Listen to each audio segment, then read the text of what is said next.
pessoal, estamos aqui no podcast PodTech, o podcast da ETEC, e hoje nós vamos falar um pouco sobre o mês da mulher e coisas assim. A nossa convidada especial de hoje é a Tati. Oi, Tati. Oi, tudo bem, povo? Tudo. Se apresenta um pouco. Prazer, eu tô adorando essa entrevista, gostei muito do convite. Sou a professora Tatiane, trabalho aqui na ETEC desde 2010. Leciono a matéria de biologia para o ensino médio. Obrigada, Tati. Vamos começar com as perguntas. Já faz um tempo que as mulheres ocupam cargos que antigamente eram considerados masculinos. Um exemplo é esse trabalho que você exerce, que é professora, né? Sabemos que com isso a sociedade faz muita pressão para coisas familiares, etc. E existe uma sobrecarga de conciliar os diversos papéis que a senhora exerce? Você usa alguma estratégia para enfrentar os desafios que se dão por causa disso? Assim, a sobrecarga, ela sempre existe, né? Porque a sociedade, na verdade, ter profissão foi uma conquista excelente, né? Uma conquista brilhante, nossa. Tivemos que lutar muito, a gente não vai entrar no mérito das linhas feministas que lutaram pela questão do poder trabalhar, mas foi um mérito gigantesco, né, para nós mulheres. E o ato de trabalhar, ele traz sim uma independência, né, só que ela vai trazer muita carga que a sociedade não entende que as cargas que essa questão, né, traz, por exemplo, carga familiar, carga maternal, ela não é exclusivamente da mulher, né? E culturalmente foi colocado sobre, mas não deveria ser assim, né? Quando a gente saiu na rua ou saiu na luta para conquistar o espaço no mercado de trabalho, a luta também é de dividir essas outras cargas que seriam dos filhos, da casa, né? Essas outras questões que também por exemplo, do pai, da criança, do companheiro ou da companheira que mora dentro da casa com a outra pessoa. E aí é que tá, né? Como que a gente lida com isso? Quais são as estratégias? E aí entra uma outra problemática também, porque sempre a mulher que tem que trazer estratégias para lidar com isso, né? A outra pessoa que mora na casa também tem os mesmos deveres, né? E possivelmente se a outra pessoa trabalha, ela também tem que ter estratégias para lidar com as demandas que uma casa traz. Então por que não acontece? A problemática ela é muito mais profunda, né? Então por que não acontece? O que essa pessoa vê quando ela olha, por exemplo, na companheira dela e fala assim, não tenho obrigação de fazer esses serviços, né? Ou seja, não é só a mulher que tem que traçar estratégias, entende? Temos que ainda falta muito, precisa muito essa conscientização de que as tarefas elas não são centralizadas no gênero, não é centralizada no gênero. Cuidar de um filho não é exclusivamente da mãe, né? Mas a criança, o bebê precisa muito, é muito dependente da mãe nos seus primeiros meses de vida, mas qual é a função do pai ali, né? Tem vários podcasts hoje que, inclusive, alguns pais falam, né, que a ciência demorou um pouco para estudar a importância do pai no desenvolvimento de uma criança. E se faz muito importante. O pai, ele é importante porque ele não tem a função biológica do parir a criança, do amamentar a criança, mas ele tem outras funções importantíssimas na cognição desse indivíduo. E a presença desse pai vai ajudar com que esse indivíduo se desenvolva e seja um adulto, um adolescente funcional, né? Então, por que é só da mãe? Por que é a mãe que tem que ter estratégias para sair, trabalhar fora e ainda cuidar dos filhos? Não é meninas, não é verdade? Né? Sim, não é só um dever dela, é um dever da sociedade em si. Por exemplo, a casa, as demandas que uma casa tem. Por que só a mulher, né, arca com as demandas domésticas? Quantas pessoas moram na casa, né? O que as pessoas fazem ali na casa? Todo mundo come, todo mundo usa, todo mundo retira recurso, né? E esse recurso ele tem que ser gerenciado. Por que isso cai só na mulher, essa gerência? Onde está escrito isso, né? Como diz o outro, entre aspas, onde está escrito isso, que é a mulher que tem que ter essa gerência? Não. Sentimos a necessidade de sair e trabalhar, mas a gente não saiu para trabalhar assinando um contrato atrás de, ó, agora eu quero sair e trabalhar, ter minha independência financeira, e no contrato está dizendo que toda a carga familiar, materna, é minha. Não. A gente precisa dar uma equidade de deveres para a sociedade, né? Ou seja, a função de criar uma criança é de todo mundo que é responsável sobre essa criança. Sim, né? sim. Ou genitores, ou seja, a mãe e o pai, né? Ou as duas mães ou os dois pais. Ou seja, de todo mundo que seja responsável dessa criança. Cuidar de um lar é de todo mundo que mora ali dentro, né? Então, aí quando me perguntam assim, quais são as estratégias que você faz?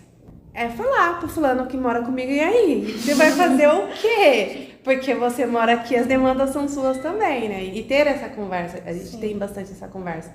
É difícil? Porque a gente entende que existe um sistema patriarcal de educação, onde que infelizmente, né, ainda tem uma cultura enrustida lá, encostadinha, de que o garoto não precisa fazer, né? Tanto é que a gente observa muito quando o garoto nasce num ambiente que tem outras irmãs, né?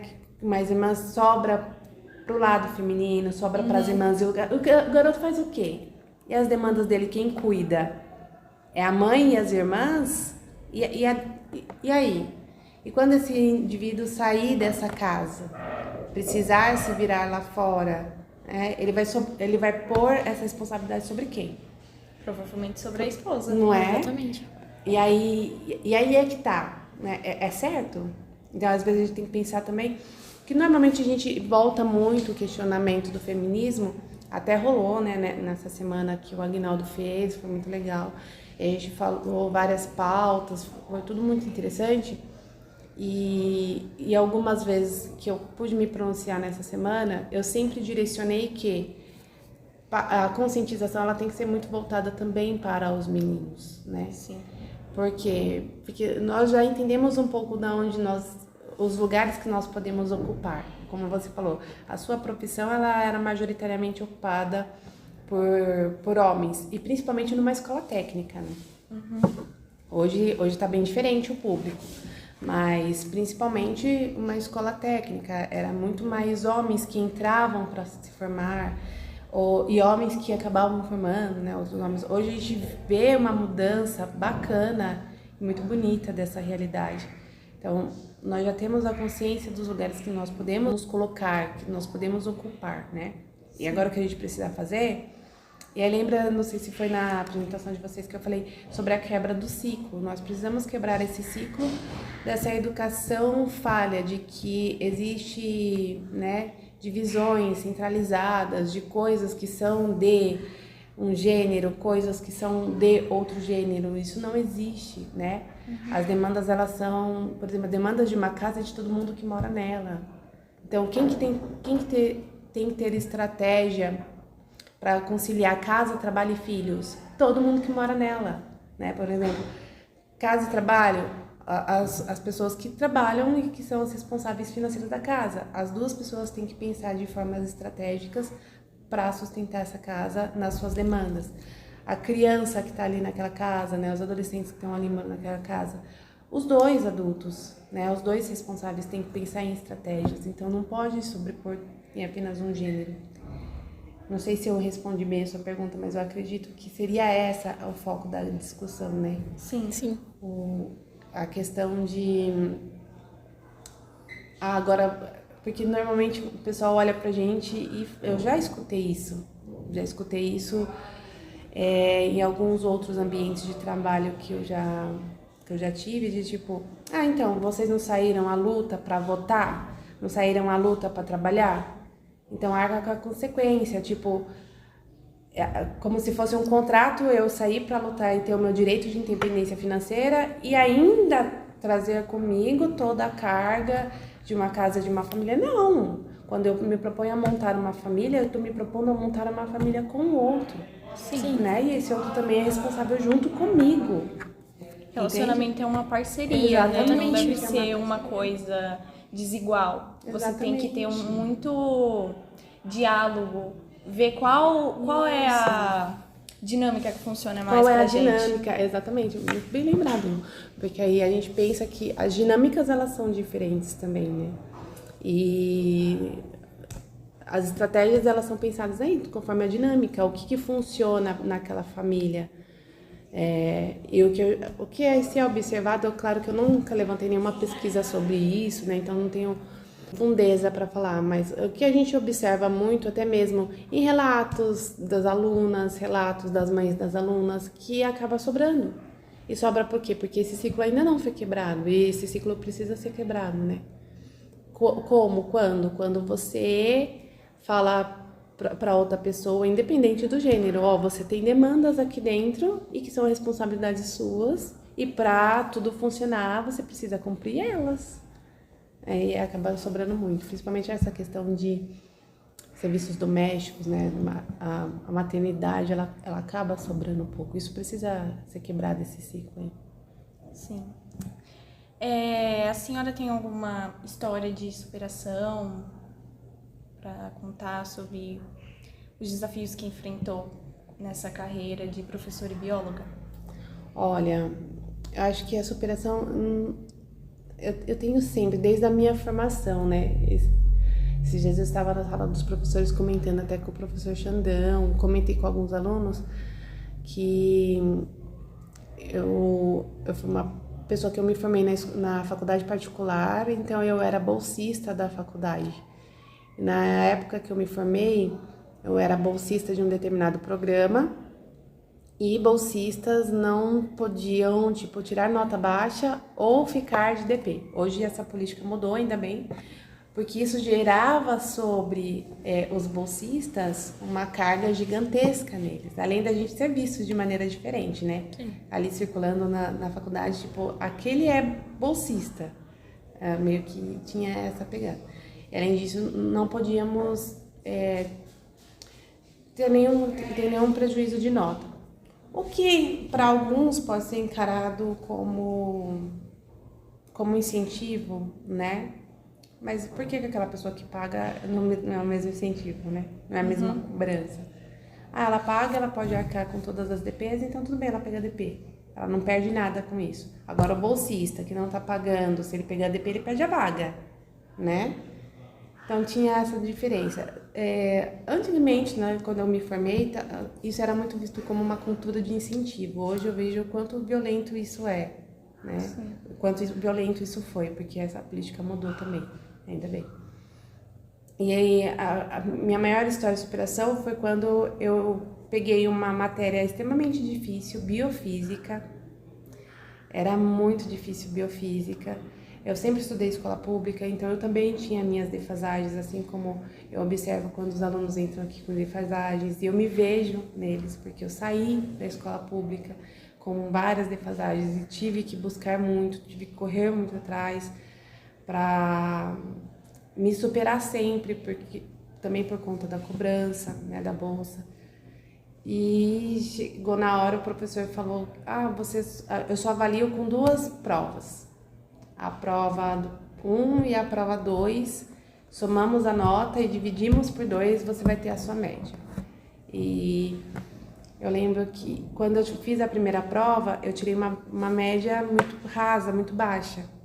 E eu entrei em desespero e eu falei, não vou conseguir fechar, vou levar DP, eu posso vir a ser prejudicada por conta da minha bolsa, posso de repente perder a bolsa. Eu era muito novinha, então o desespero batia muito forte. Por isso que às vezes quando vocês estão desesperados, eu me vejo, eu entendo, porque eu já passei por algumas coisas bem parecidas. E eu fiquei olhando aquela nota e falando, não vou conseguir de jeito nenhum, de jeito nenhum. Ou seja, na segunda prova dele, ou eu tirava 10, que é atingir 10 em biofísica, Era assim, nossa, ou eu tirava 10 ou eu ficava com DP, né? Ia para exame e esse exame poderia gerar uma DP. Ou eu tirava aquele 10 ou para mim tinha acabado. O que era um pouco exagero de adolescente na época, né? Mas tudo se resolve. Mas foi, a história que eu tenho é o quanto, sim, eu me matei muito para estudar, para tirar nota naquela prova.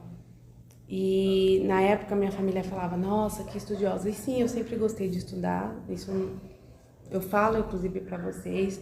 Estudar sempre foi um mecanismo de geração de dopamina no meu cérebro.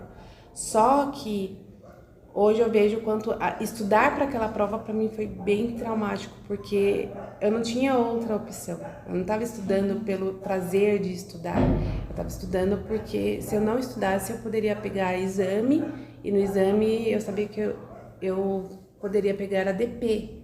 E aí a DP ia resultar ou na perca da minha bolsa de repente. Então pensa a responsabilidade sobre tudo aquilo. Não que a faculdade não traga responsabilidade, não é isso que eu tô falando, né? Que a faculdade, a escola, ela tem que ser olhada muito com esse ar de importância que elas têm. Mas aquela nota para mim foi muito marcante, porque eu sei que eu tinha capacidade de tirar aquele 10, né? Eu tinha, tanto é que eu tirei o 10. Eu passei na matéria, eu não peguei DP. Mas o quão toda a situação foi violenta para eu ter que tirar aquela matéria. Se eu não, ou seja, tudo se repetindo na minha cabeça, se você não tirar 10, você vai perder tudo. Isso é muito violento. Então, para mim foi uma superação na época, né? Hoje eu tenho outra visão um pouco mais madura sobre. Por isso que eu tô falando, quando eu vim perceber o quanto aquilo foi violento para mim, bem depois. Na época foi, nossa, me superei total, né? E na profissão, acho que eu ser professora já é uma questão de superação, porque a minha família nunca... Eu mesma, quando eu entrei na faculdade, eu não queria ser professora, não era a minha intenção, mas aí acabei me encontrando né? Tanto é que todas as áreas que eu entrei em contato, a profissão de professor foi a que me gerou aquela borboleta no estômago, né? Foi o que me cativou. E depois, ouvir da família, nossa, mas você vai ser professora? Nossa, tipo, como se fosse algo muito marginalizado, sabe? Nossa, estudar tanto para acabar na... Eu cheguei a ouvir isso. Estudar tanto para acabar na sala de aula. Para acabar na sala de aula. Como se fosse o fim do mundo. Exatamente, como se fosse, tipo, a última opção de alguém, né? E hoje, quando eu vejo que eu atinjo muito vocês, quando eu sou convidada por vocês para falar sobre alguma coisa, por exemplo, um trabalho, porque provavelmente vocês veem a importância, né, da minha profissão, eu consigo demonstrar a importância da minha profissão, isso para mim é uma superação gigantesca, né? E sim, dentro do ambiente da escola, o formato mudou muito, mas quando eu comecei era um público um pouco mais masculino, então é um pouquinho mais difícil de você se impor, né? Hoje nós temos mais escolas com mais gestões femininas, né? A própria ETEC de Morato teve uma época que nunca foi ruim, tá? Pelo contrário, ainda bem que todo o tempo que eu trabalho aqui, mais ou menos uns 10, 11 anos, independente da gestão, a gestão ela sempre foi muito acolhedora, desde a época que eu entrei. Mas, quando eu entrei, era majoritariamente uma gestão masculina, né?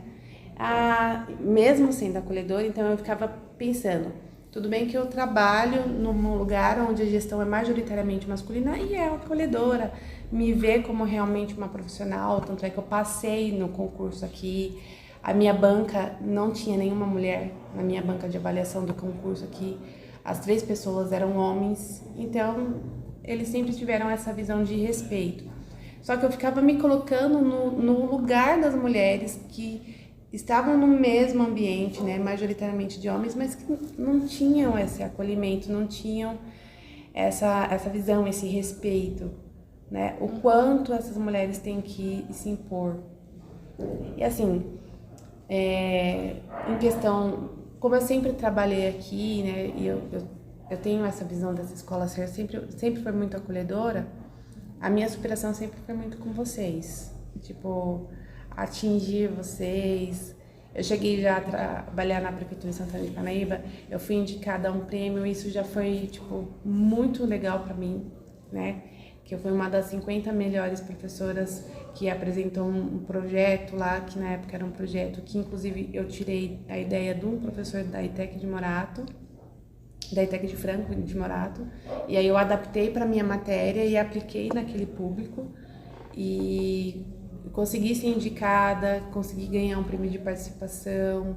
Então, foi coisas que nossa, eu consigo, eu posso, né? Olha até onde eu consigo chegar. E não para aqui, né? Eu tenho outros objetivos, tenho coisas a mais para chegar.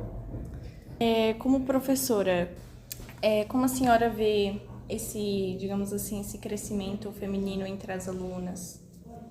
Eu acho maravilhoso. Por exemplo, teve um trabalho do primeiro log e eles foram muito sensíveis em apresentar a questão, né, das falas femininas, das falas machistas que uma mulher ouve diariamente, né? E eles apresentavam e davam uma resposta mostrando índices, né, de violência em relação à mulher, e no final do projeto, no final da apresentação deles, basicamente toda a sala desceu pro palco e eles mostraram, majoritariamente a nossa sala é de mulher, né? São mulheres, são meninas. Então esse crescimento é muito significativo. Por exemplo, no curso de vocês, a gente nota que majoritariamente são mulheres, mas no curso delas, que é logística, a gente começou a observar uma crescente nesse espaço agora. Então significa que quando muda aqui dentro, então quando tem uma procura maior de meninas numa área que quando se olha assim, nossa, uma área masculina, mas não existe isso, né? A gente tem que entender que não existe área masculina, área feminina, isso não existe. Mas quando existe uma crescente na procura, significa que a partir daqui o mercado de trabalho muda, né? Porque essas meninas, elas vão para o mercado de trabalho e elas, com a nossa formação aqui, ou seja, com base na minha aula, quando eu falo a importância do papel de todas nós, ou seja, a importância da gente se colocar no meio, elas vão levar isso para o mercado de trabalho. E aí é o momento da quebra do ciclo, né? Então, eu acho maravilhoso essa crescente que está tendo de busca das meninas, inclusive se esse podcast, né, ele for parar na internet, meninas, façam um vestibulinho. Encham a nossa ETEC de vozes, né, iguais a nossa, porque é muito importante que a partir daqui a ETEC, né, como a gente está falando da ETEC, mas a escola em si, ela é a ponte para o mercado lá fora, para o mercado de trabalho, né, para o mercado da pesquisa, né, a pesquisa, hoje a gente tem muitas mulheres na área da pesquisa. Mas, na verdade, hoje não, nós sempre estávamos lá na pesquisa, mas o que acontece? Nunca fomos Éramos apagadas, né? Nunca fomos reconhecidas. A Rosalind Franklin é um puta do exemplo, né? Na área da biológicas. Ela foi super apagada nessa ideia da descoberta da estrutura do DNA, né? A pesquisa da estrutura do DNA. Ela foi uma super base. E hoje, quem que cita a Rosa? Quase ninguém. A galera fala do Aston, fala do Crick, né? E quase ninguém cita. E é igual vocês sentem essa diferença também? Vocês não sentem essa diferença? Nos corredores? Com certeza. Né? O quanto é importante essa mudança do público, o quanto a gente ganha mais espaço, né? A gente vai ganhando mais espaço ao falar com a gestão, ao falar com os professores, né? Ao falar com os próprios colegas, né? Eles vão vendo a gente com mais... A professora tem alguma mulher que a professora se inspira? Minha mãe. Me inspira muito na minha mãe, porque tem várias, né, pensadoras, pesquisadoras, mas assim, eu acho que a nossa mãe é a maior fonte de inspiração, porque as pesquisadoras, as pensadoras, as filósofas, assim, elas são muito importantes, realmente, gente. Teve muita ideia minha que eu me baseei e muita pesquisadora, muita filósofa, né? Mas eu fiquei observando mais de perto a luta de quem? Da sua mãe. Da minha mãe. A luta da minha mãe em sair para trabalhar, em lidar com essas demandas, em lidar com o parceiro dela, que é meu pai, né? E discutir essas demandas dentro de casa, em quebrar alguns paradigmas com ele, né? Os dois se conversar e tentar criar os filhos de uma maneira que os filhos fossem funcionais.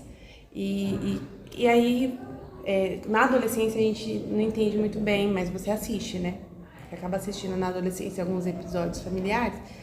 E aí, na fase adulta que você fala, nossa, olha a luta que minha mãe travou para eu estar aqui hoje. Né? O paradigma que ela teve que quebrar com o companheiro, com a família, para hoje ela me dar subsídio, ela ser a minha ponte de crescimento. Então eu me inspiro muito nela.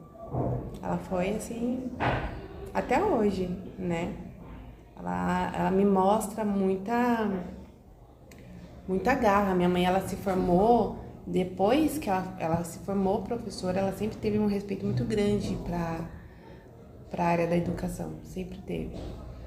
Mas quando eu fui estudar, foi muito engraçado. Quando eu fui estudar, ela queria que eu fizesse o Cefam e eu não queria. O Cefam, na época, era tipo uma escola formadora de professores. Então, a pessoa que fazia o Cefam fazia igual vocês fazem o ensino médio junto com a administração, né? Então, vocês saem daqui técnicos de administração.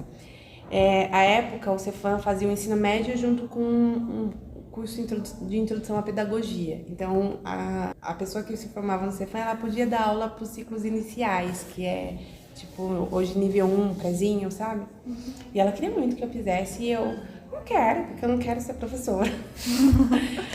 Foi uma batalha travada.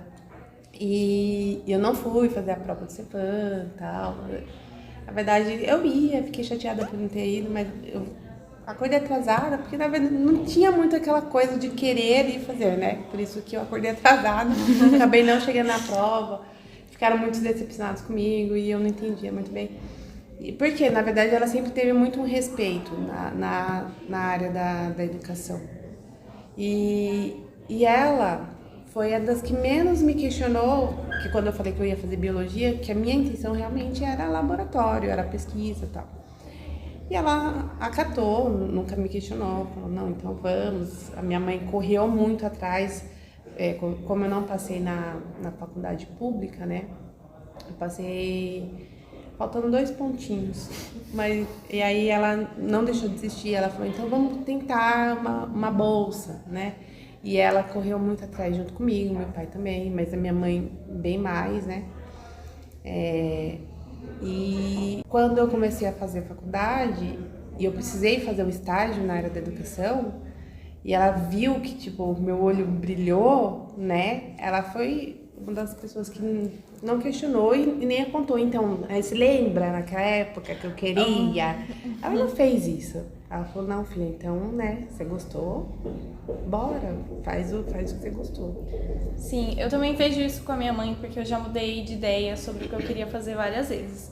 E ela nunca ficou tipo, nossa, mas antes era veterinária, agora você quer isso, agora você quer aquilo. Ela sempre falou, você quer isso? Então vamos. Tem curso pra isso? Vamos. Ela sempre me apoiou em tudo, literalmente tudo. Por mais diferente que fosse, tipo, eu tava em uma área, depois eu fui pra uma área totalmente diferente, ela sempre falou, tipo... Sempre apoiou. Porque, às vezes, a gente se enxerga na outra. Talvez a minha mãe tenha se enxergado em mim, né? Porque quando eu falei, quero ser professora, gostei e tal, todo mundo, vai ser professora? Vai estudar tanto pra acabar na sala de aula? Marginalizando muito minha profissão. Eu lembro que ela me conta uma história que ela sentiu vontade um dia de fazer enfermagem, mas quando ela foi fazer enfermagem, era uma profissão muito marginalizada também. Então, ninguém deu apoio pra ela. Então, talvez quando ela me viu falando, quero essa profissão, e que sim, gente, né, vamos combinar, a sociedade marginaliza muito a profissão, né, do educador, por mais importância que ela tenha. E aí todo o restante da galera, né, apontando, talvez ela se viu em mim e ela teve a empatia. Falar, não, então eu não posso fazer a mesma coisa com a minha filha, eu preciso quebrar o ciclo. Por isso que eu falo que eu tenho muito respeito por ela. Muito, muito mesmo. Uma coisa que a gente pode perceber é que ainda existe um tabu sobre falar sobre saúde feminina no aspecto sexual, mas isso acaba afetando de outras formas também. Por conta disso, muitas mulheres acabam tendo o constrangimento de marcar consultas para saber da saúde do próprio corpo e cuidar de problemas sérios às vezes. Como é possível melhorar essa questão?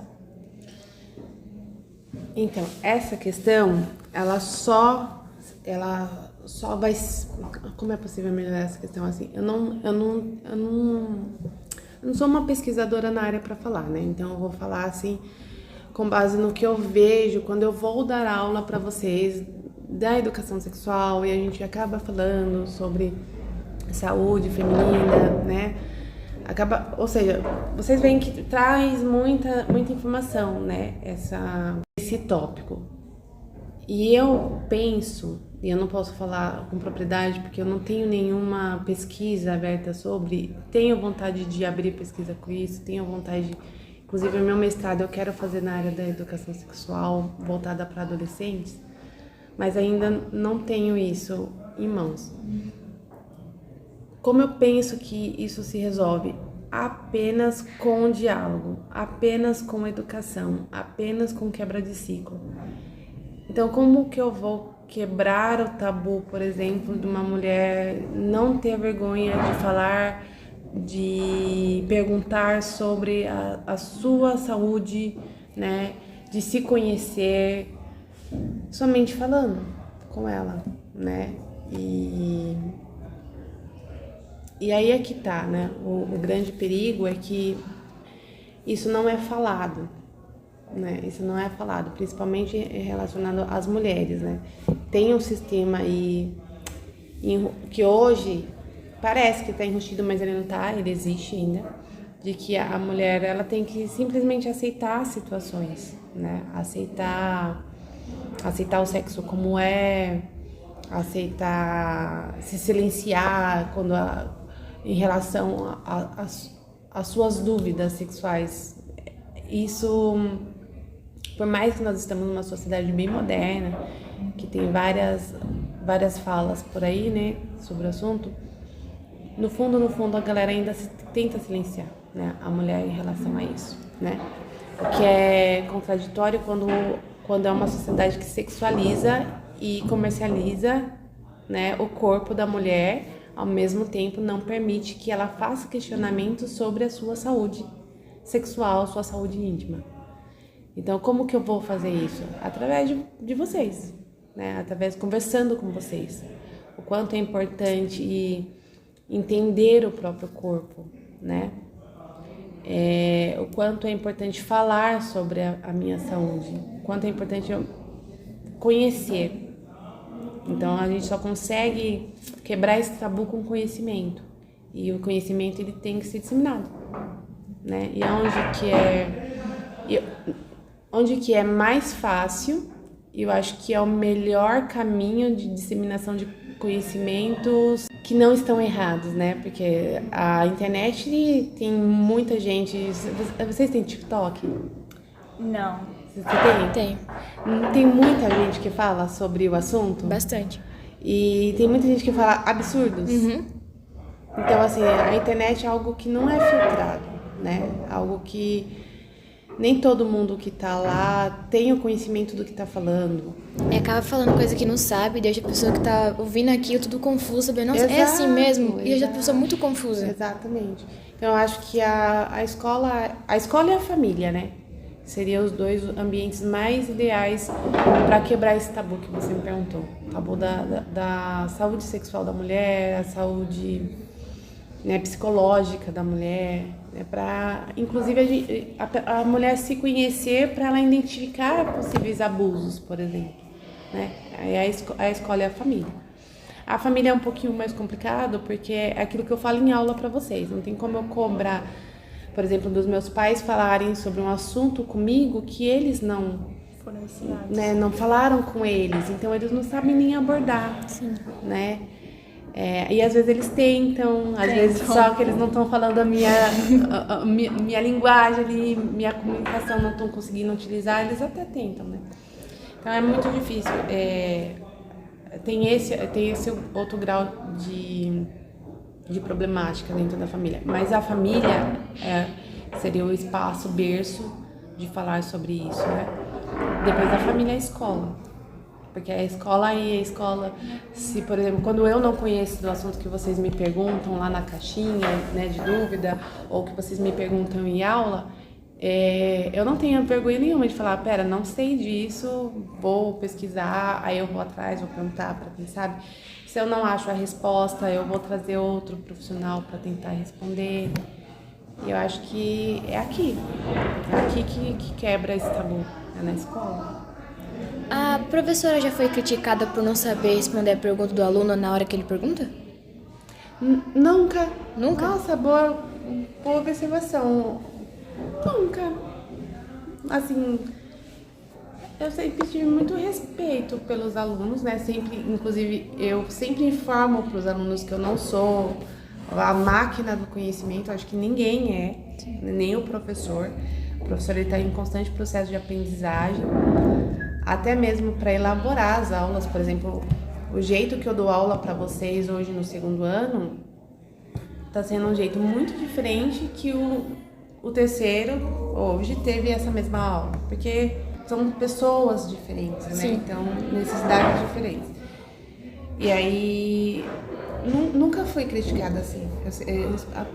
Vocês sempre tiveram muito respeito comigo quando eu falei, não sei disso, isso vai mais profundo do que os meus conhecimentos. A galera sempre me entendeu bem. Nunca tive isso. O que é legal, né? Observar que existe essa...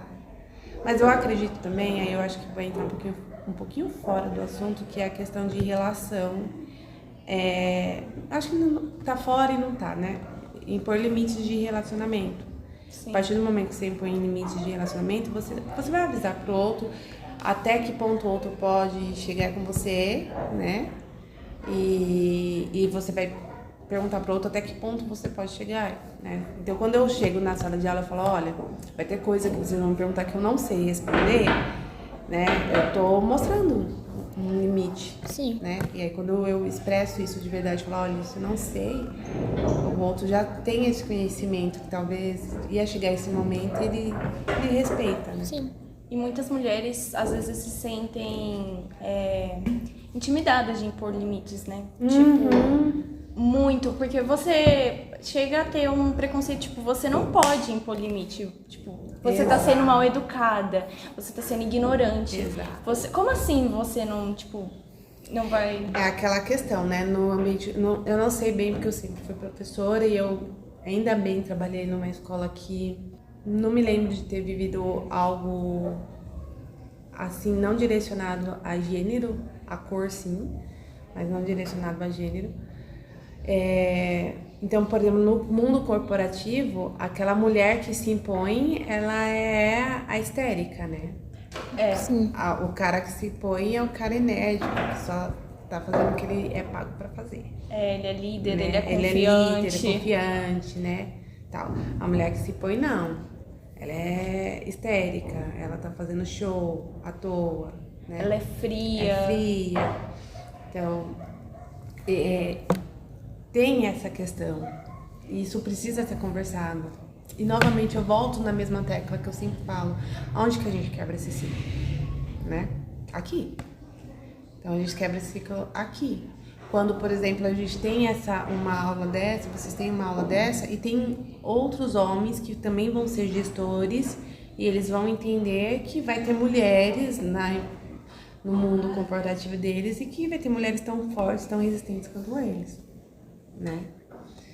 E sim, é verdade, a mulher tem uma dificuldade em impor limite, e essa dificuldade, ela é muito problemática, porque acaba que o abuso, ele começa aí, né? Ele começa quando você não consegue ou não impõe um limite, ou você não tá enxergando, né? Que a pessoa tá passando limite. Por que você não tá enxergando? Porque nós somos educadas a aceitar muita coisa. Sim. Ainda tem isso, né? Nós somos educadas a ser complacentes, né? E não é bem por aí, né? A complacência, ela precisa existir, sim, mas é aquela questão, você precisa saber identificar, né? Que ponto que a outra pessoa passou do ponto com você. É muito importante ter essa fala, ter essas discussões. Por exemplo, nos trabalhos do Aguinaldo, né, que eu participei também, muitos trabalhos falaram dessas discussões, principalmente no mundo corporativo, né? Vocês trouxeram muito as dificuldades das mulheres dentro do mundo corporativo. Então, tem coisa que a mulher ouve, que nós ouvimos e que a gente... E eu tiro por mim que, sim, claro, eu trabalho num ambiente muito respeitoso, mas já teve coisas que eu ouvi que eu... Poxa, será que ele... O que será? Será que isso aqui é abuso? Não é? Que limite que é esse aqui? E por que eu tive essa dificuldade? Porque numa forma generalizada, acaba que a mulher é educada para não identificar, né? Não identificar essas passadas de ponto que a galera tem com a gente, entendeu? Pro, tem alguma mensagem que você gostaria de deixar para as mulheres que estão escutando esse podcast? Eu vou direcionar a mensagem para as mulheres da idade de vocês, né? Que é o meu público-alvo. Isso aqui que está acontecendo, né? Essa busca pelo conhecimento, essa busca pelo saber, pelo empoderamento, né? Ela deve existir sempre. Sempre. Nunca deixe. Nunca deixe de fazer projetos como esse aqui que vocês estão fazendo. E nunca deixe de questionar, tipo, as ações, até mesmo as nossas próprias ações, né? Por exemplo, até que ponto eu estou reproduzindo algo machista da sociedade? Em que momento que eu estou fazendo isso? Porque como isso está muito dentro, né, da educação, né, do social, das famílias, das culturas, das religiões, é aquela questão, fica difícil da gente identificar. Então, ter a autoanálise e tipo, em que ponto que eu estou reproduzindo um machismo, um preconceito, uma misoginia com a minha colega, né? E o que eu posso fazer para não repetir isso, para melhorar isso, informar ela que isso é uma violência que ela não deve aceitar. Esse é o recado. O recado, na verdade, é para vocês, né? Buscar sempre, buscar entender a posição de vocês na sociedade, dentro da empresa que vocês vão trabalhar, dentro dos relacionamentos que vocês vão ter, né? Porque as paixões, elas podem ser avassaladoras e ainda a gente tem muito aquela ideia de paixão pautada no filme da Barbie, do Príncipe Encantado, e a realidade, ela é muito diferente, né? Normalmente os nossos parceiros, nossas parceiras, eles foram educados em outra cultura. Então, antes de mais nada, o que eu preciso fazer? Entender qual é a cultura do outro, o que ele foi ensinado, será que os limites que ele foi ensinado cabe aos meus? Não cabe. Para quê? Para evitar os abusos, né? Que são constantes com a gente, que são corriqueiros com a gente. E que nós precisamos quebrar o ciclo agora. A gente quebra o ciclo com vocês, com os adolescentes, com as crianças, na fase da educação. Então esse é o recado, é sempre buscar realmente isso que nós estamos fazendo aqui hoje. Seria importante até fazer com várias outras, né, pros, né? Uhum. Fazer essas perguntas, saber a opinião delas, a vivência que elas tiveram, né, com mães. Seria muito legal, porque aí as mães, elas vão trazer um outro aspecto, né, sem ser muito pedagógico, educacional sobre essas relações que vocês estão falando. Ou seja, buscar sempre a experiência, o conhecimento, né? A autocrítica, a avaliação. Não ser muito autocríticas, porque isso já é uma coisa que a sociedade coloca na gente, né? A mulher é extremamente autocrítica, porque ela é extremamente cobrada. Então, a autocrítica, ela é saudável até que ponto? Até que ponto eu estou cometendo comigo mesmo uma violência, né? Eu acho que ficou legal esse recado? Sim. Vocês conseguiram entender, vocês duas? Consegui, bastante. Obrigada, Pro. É isso, gente. Tchau. Tchau, povo!